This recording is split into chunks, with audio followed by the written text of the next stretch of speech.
penting untuk tahu saya ini siapa, kita ini dari mana, akan kemana, di sini untuk apa, di sini berapa lama, harus tahu. Bayangkan nanti begitu kita di akhirat ternyata tempatnya tidak ada. Jadi mau booking tempat, disinilah tempatnya. Di alam yang tidak disuruh untuk lain kecuali untuk beramal. Alladzi khalaqal mauta, Allah yang menciptakan mati, wal hayata, Allah yang menciptakan hidup. Untuk apa Allah ciptakan hidup dan mati? Yang tidur dengan kita tadi malam sama-sama tidur, tidak semuanya bangun pagi ini. Ada yang dibangunkan oleh istrinya, "Mas, bangun, kita mau lari pagi."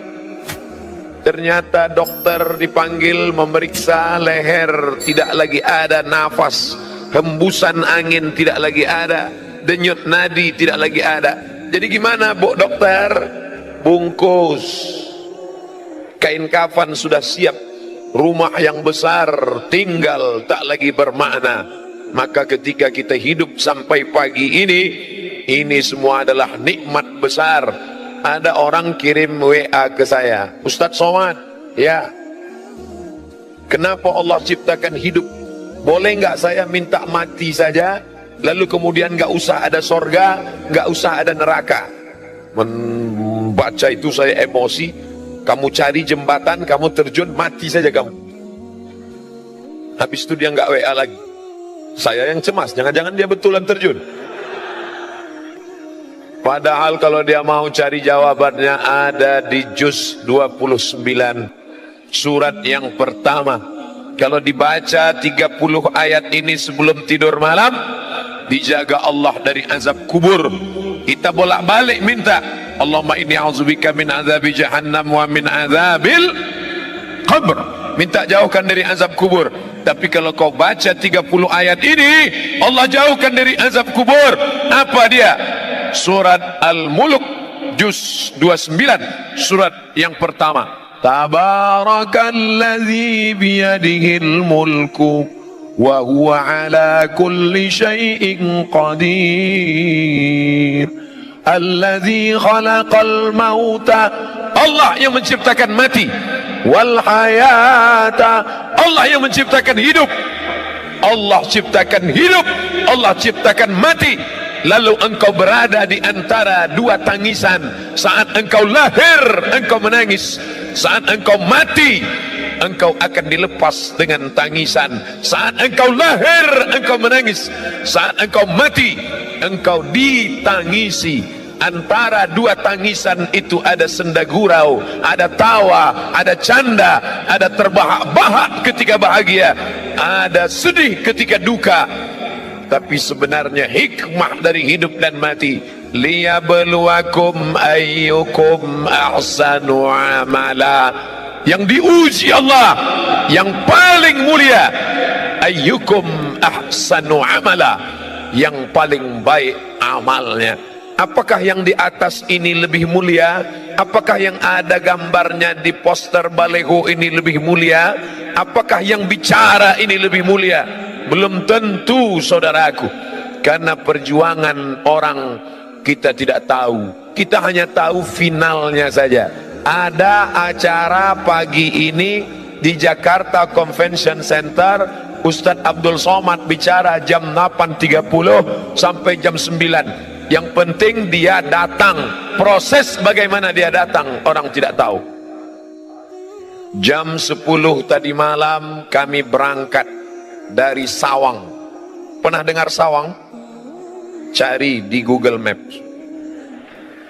Satu kecamatan di Aceh.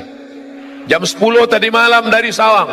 11, 12, 1, 2, 3, 4. Jam 4 sampai di Medan, Kuala Namu. Langsung nunggu pesawat. Jam 5 langsung berangkat. Jam 6, jam 7 sampai di Bandara Soekarno-Hatta. Dari bandara dibawa naik mobil menuju pangkalan heli. Dari sana kami kemudian naik helikopter sampai kemari. Saya cuma mau ngasih tahu aja, tadi habis naik heli.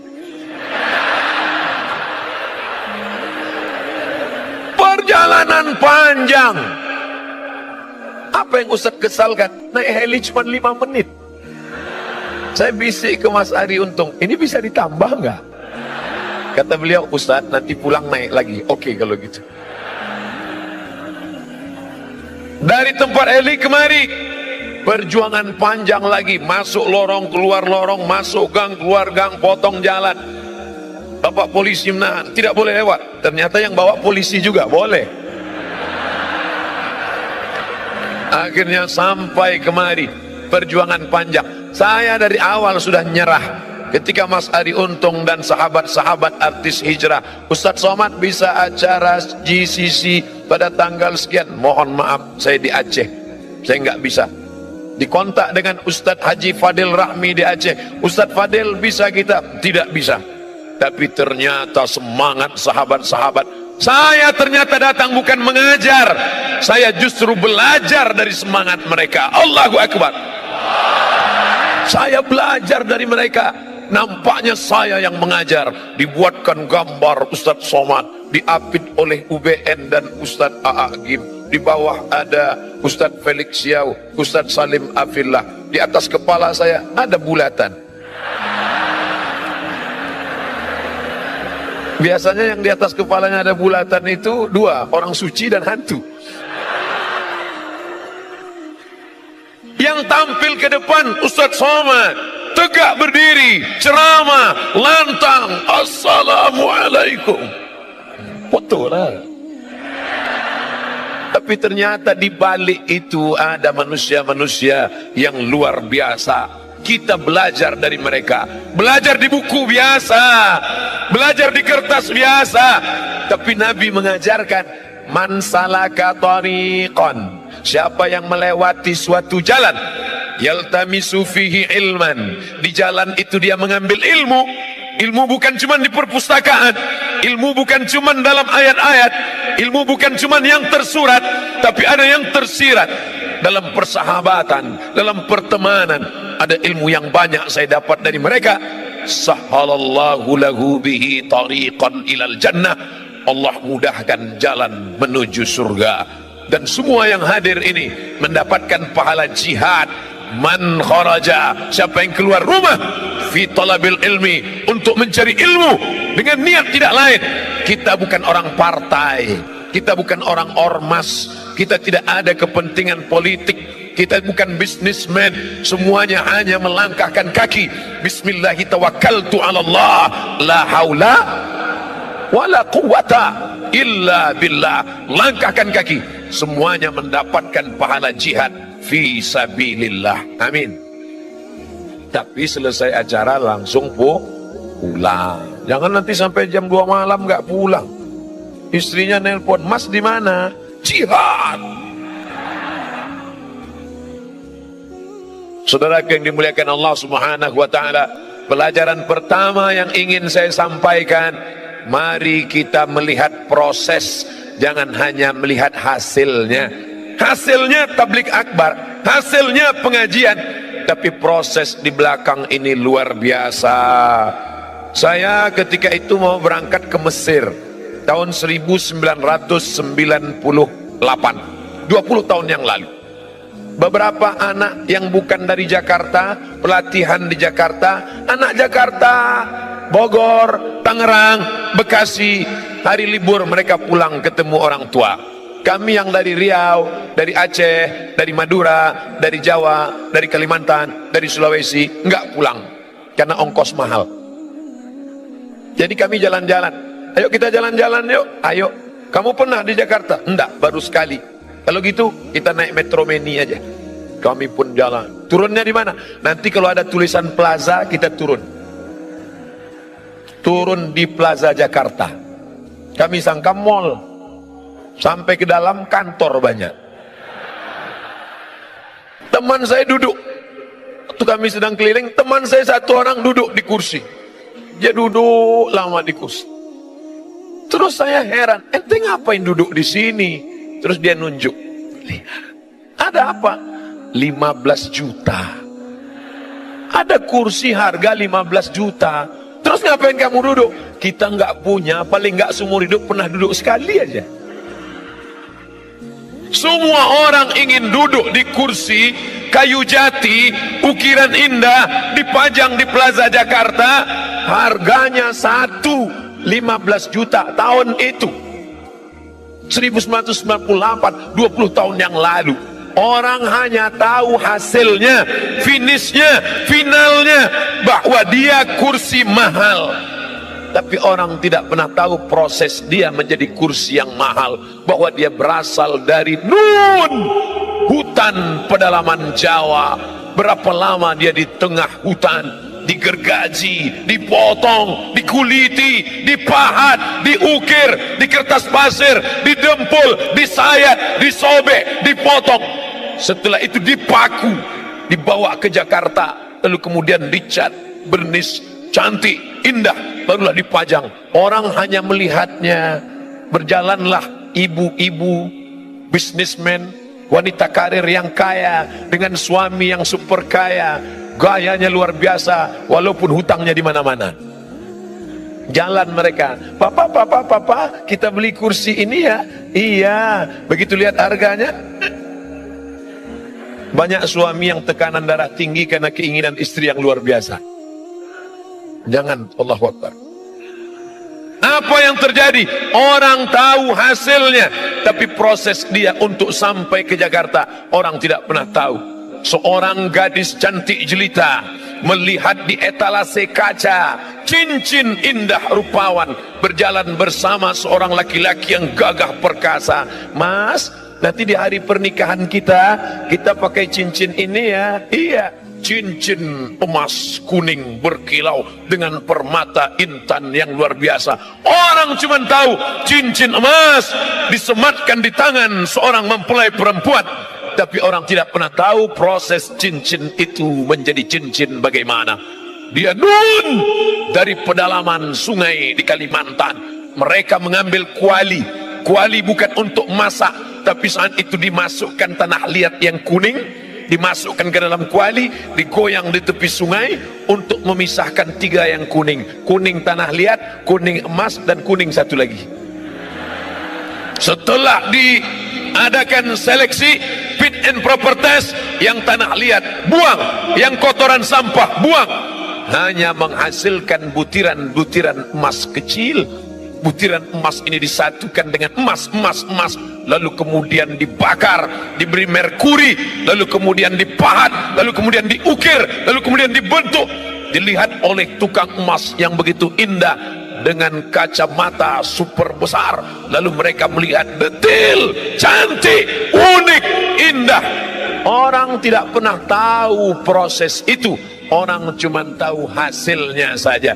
Allah tidak tanya kita, hai sahabat hijrah, sudah berapa orang yang kau buat bertobat? Hai ustadz, sudah berapa orang kau beri hidayah? Ustadz somad ceramah di tempat orang yang sudah baik-baik. Ini yang di depan saya ini insya Allah semuanya baik-baik, amin. Mereka meluangkan waktunya di hari libur, tinggal di ibu kota Jakarta, sibuk, macet, ribet, sulit, susah. Pagi dia sudah keluar rumah jam 4, masuk kantor jam 7.30, pulangnya jam 4 sore, sampai rumah jam 8 malam. Senin, Selasa, Rabu, Kamis, Jumat, 5 hari penuh dengan tekanan. Di kantor ditekan atasan, di jalan kena tilang, di rumah ditekan istri. Kalau dia tidak ngaji, maka dia akan stres. Di tengah kota yang besar, semakin banyak tekanan, semakin sulit kehidupan, maka rumah-rumah yang menawarkan ketenangan palsu semakin banyak. Anda stres, Anda tertekan, Anda depresi, hadirlah ke rumah ini. Naikkan kaki kanan ke paha kiri, naikkan kaki kiri ke paha kanan, pejamkan mata, tarik napas panjang-panjang. Tarik, tarik, tarik, tahan, keluar dari belakang. Tidak ada jalan lain kecuali ketenangan yang didatangkan oleh pengajian. Alhamdulillah. Tapi yang ini sudah baik Ustadz, ini ring 1, ini orang-orang yang sudah dapat hidayah. Lalu yang menyentuh mereka yang masih di diskotik, yang masih di lapangan parkir, yang masih di tempat-tempat maksiat, yang masih dugem. Ustadz kayak tahu aja dugem, tahu, duduk sambil gemetar. Yang masih melakukan perbuatan dosa, siapa yang menyentuh mereka? Ustadz Somad hanya tablik akbar di depan orang banyak, semuanya sudah siap. Mobil disiapkan, pesawat disiapkan, helikopter disiapkan, ojek disiapkan, tempat duduk disiapkan, pentas disiapkan. Kalau mau berdiri silakan berdiri, nanti kalau nggak tahan silakan duduk. Bantal sudah siap kalau mau baring, mikrofon sudah siap, lampu sudah terang, semuanya sudah oke. Abdul Somad jihadnya tidak ada, tapi nun di sana. Dia bukan LCMA, dia bukan ustadz, dia bukan doktor, dia tidak pernah di Mesir, dia tidak pernah di Kairo, dia tidak pernah di Madinah. Tapi ternyata dia lebih mulia daripada Ustadz Somad. Yang mengatakan begitu siapa? Nabi Muhammad sallallahu alaihi wasallam.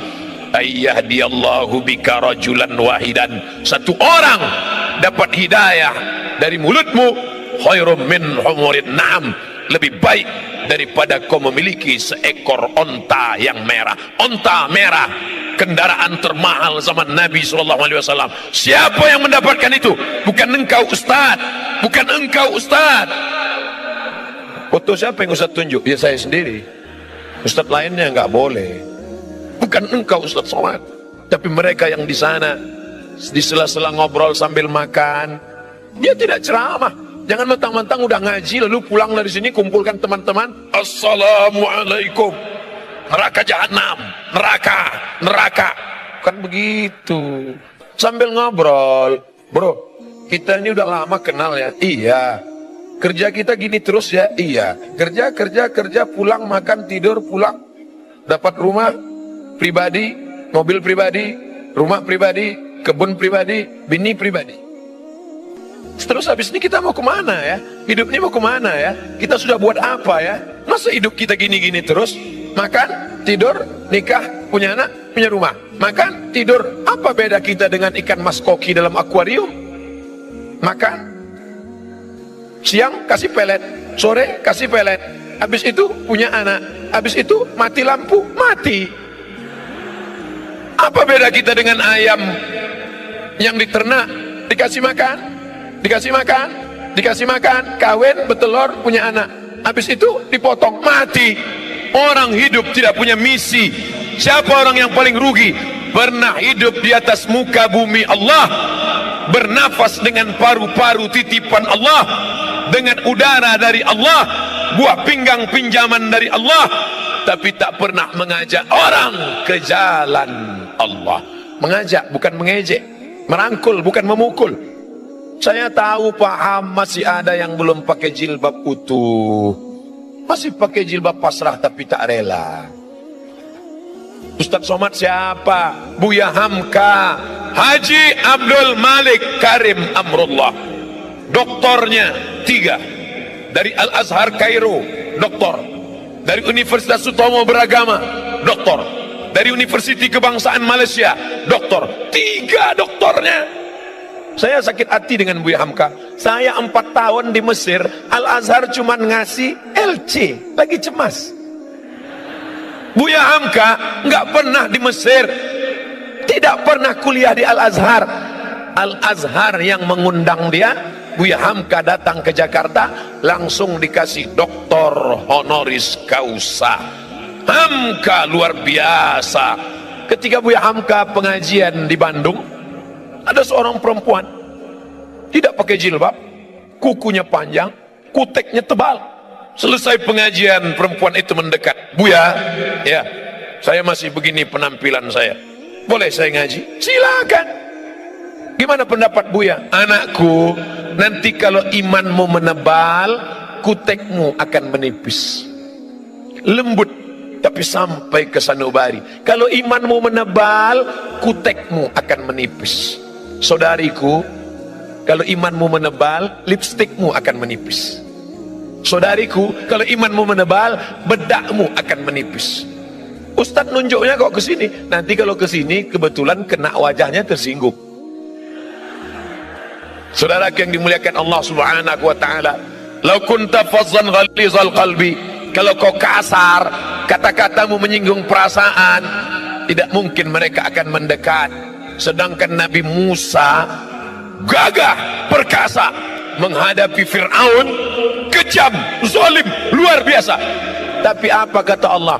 Wa qula lahu qawlan layyina, katakanlah kata-kata yang lembut, la'allahu yatadzakkara aw yakhsha, mudah-mudahan Fir'aun tersentuh hatinya. Makanya Fir'aun tidak meminta, ya Allah beri aku tongkat abrakadabra bim salabim, kalau dipukul ke Laut Merah akan terbelah jalan. Berikan aku tongkat, kalau ku pukul ke lantai memancar 12 mata air. Tidak. Apa yang diminta oleh Musa, Rabbishrahli sadri, lapangkan dadaku, lapangkan dadaku menerima orang banyak ini, menghadapi Fir'aun.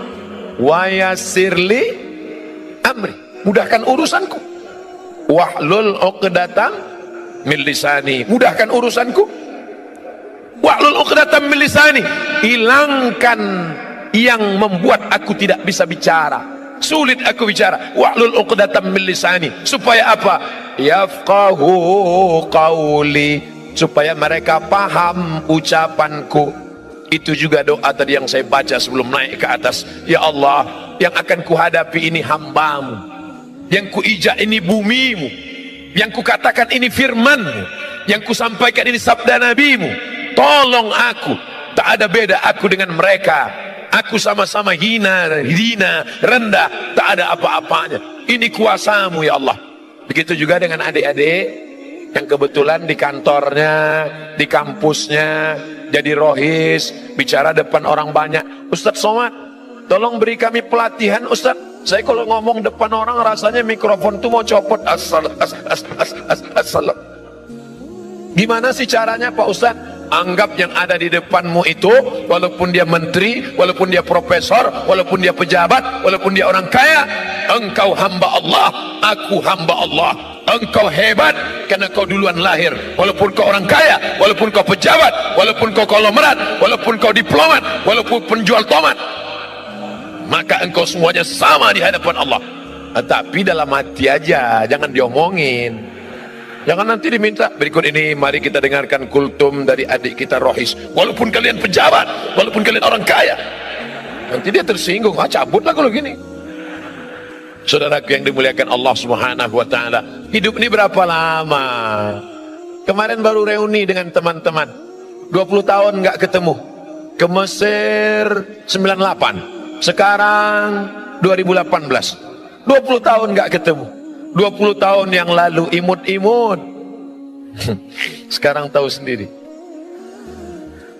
20 tahun gak ketemu, pertanyaannya, anak kamu berapa? Anak kamu berapa? Ada juga yang iseng, istri kamu berapa? 30 tahun gak ketemu, pertanyaannya sudah mulai berubah. Kamu sakitnya apa? Aku di bawah, asam urat. Aku di tengah, jantung koroner. Aku diabetes meletus. 40 tahun gak ketemu, pertanyaan mulai berubah. Makam Somad di mana? 50 tahun gak ketemu, pertanyaan mulai berubah. Ente pakai pempes merek apa? Hidup ini tidak lama saudaraku. Makanya kalau ada tetangga kita, teman kita, kawan kita, gayanya sombong, sabar, gak lama lagi mati. Yang penting itu bukan dia akan sakit, dia akan sakit, dia akan depresi, dia akan stres, dia akan mati sebelah, dia akan mati. Yang penting itu bagaimana kita menyelamatkan dia, jangan sampai su'ul khatimah. Bukan kita ingin selamat sendiri. Orang beriman tidak boleh selamat sendiri. Yang penting saya selamat, yang penting istri saya selamat, yang penting anak saya selamat, yang penting keluarga saya selamat. Masalah orang lain bukan urusan saya. Bukan orang beriman. La yu'minu ahadukum, kamu tidak beriman hatta yuhibba li akhi, sampai kau sayang kepada saudaramu ma yuhibbu li nafsi, sama seperti sayang pada diri sendiri. Inilah dunia. Dunia ini bukan luas saudaraku. Inilah dunia pentas panggung sandiwara, dari ujung, tengah sampai ke ujung. Semua yang naik ke atas pentas ini pasti turun. Semua yang naik ke atas pentas ini pasti turun. Agim sudah naik ke atas pentas ini? Sudah. Habis masanya beliau turun. Ustaz Hanan Attaqi sudah? Sudah, turun. Ustaz UWN? Sudah, turun. Ustaz Salim? Sudah, turun. Sekarang giliran saya. Nggak lama lagi nampaknya turun juga. Tidak lama. Kira-kira kalau waktunya sudah habis, apakah boleh Ustaz Somad ketika datang berbisik, Ustaz, mohon maaf, waktu sudah habis, saya nggak mau turun? Nggak bisa. Sampai masanya kita akan turun, saudaraku. Maka jangan bersedih, jangan berduka, jangan takut. Penyakit yang paling mengerikan dalam hidup adalah takut sedih. Takut kehilangan suami, takut kehilangan anak, takut kehilangan harta, takut pensiun makan apa, takut nanti gimana, takut nanti gimana. Hilangkan rasa takut. Takut Pak Ustaz, ada yang maha besar. Angkat kedua tanganmu, serahkan pada Allah. Allahu Akbar.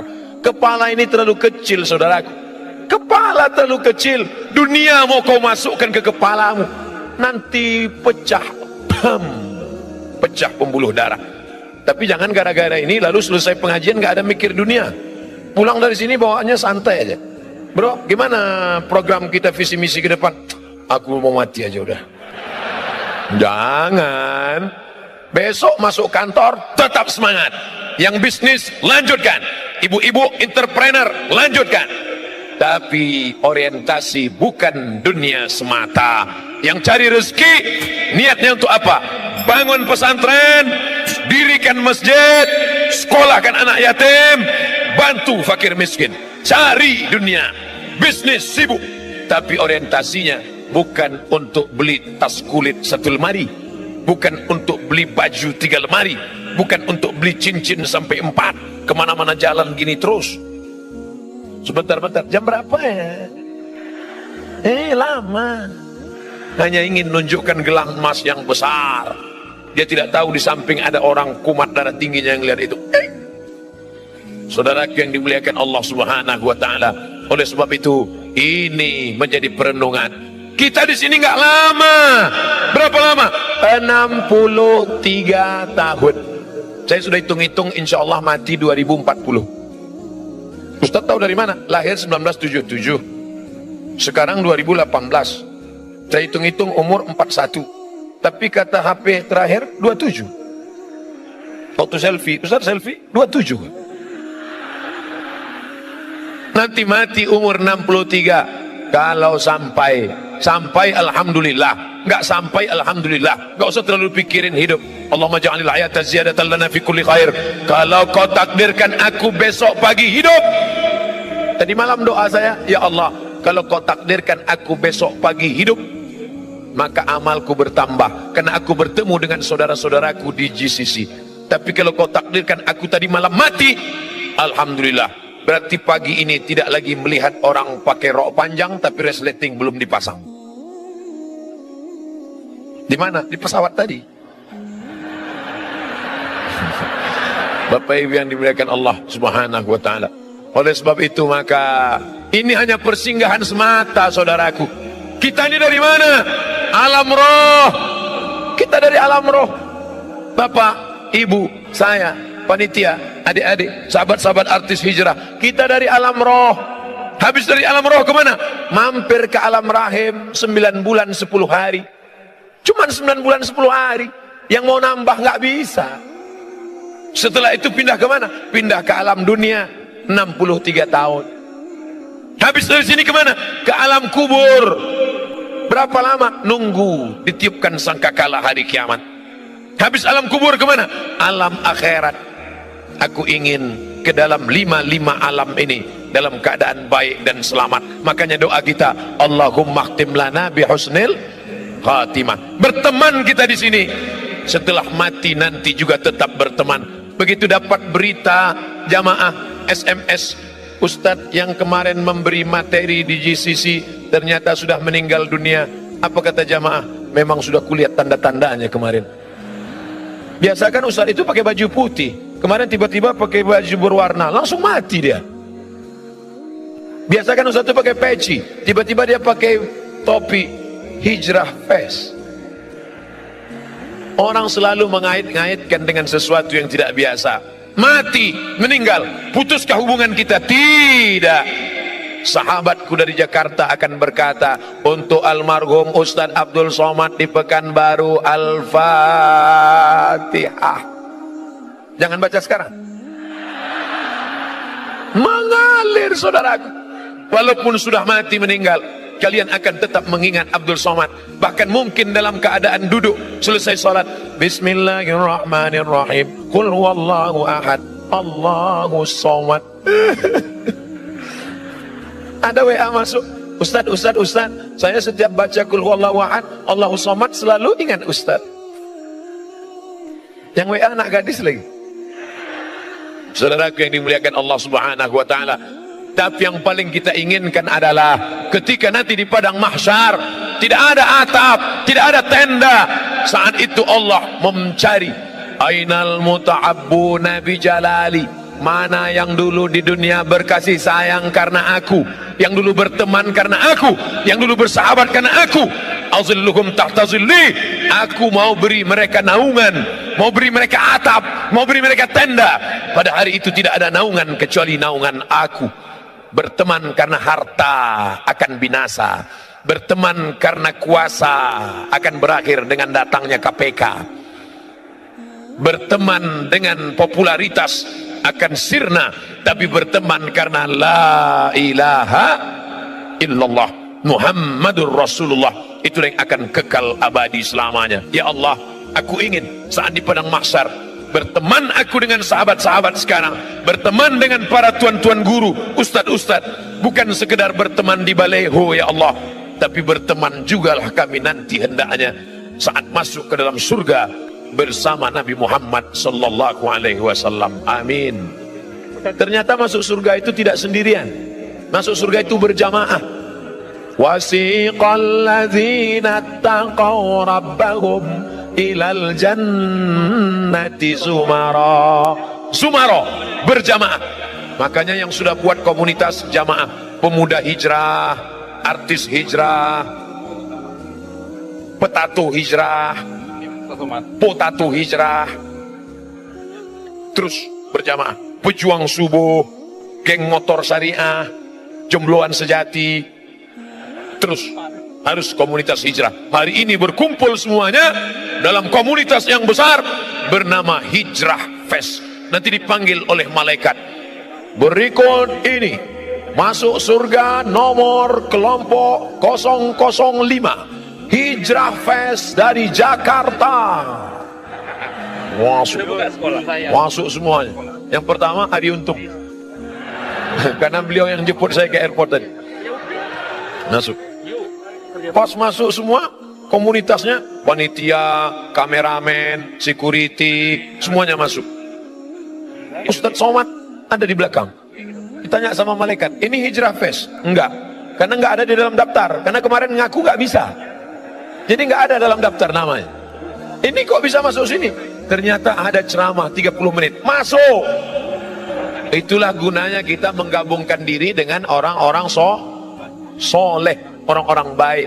Mudah-mudahan pertemuan kita ini bertemu di dunia, bersahabat di dunia, sampai mati tetap berkirim doa, dan sampai masuk ke dalam surga tetap bersama. Wa adkhilnal jannata ma'al abrar, masukkan kami ke dalam surgamu ya Allah bersama orang-orang yang baik, ma'al habibil mustafa al-mukhtar, bersama Muhammad sallallahu alaihi wasallam. Ala hazihin niyah wa kulli niyatin salihah. Al-Fatihah.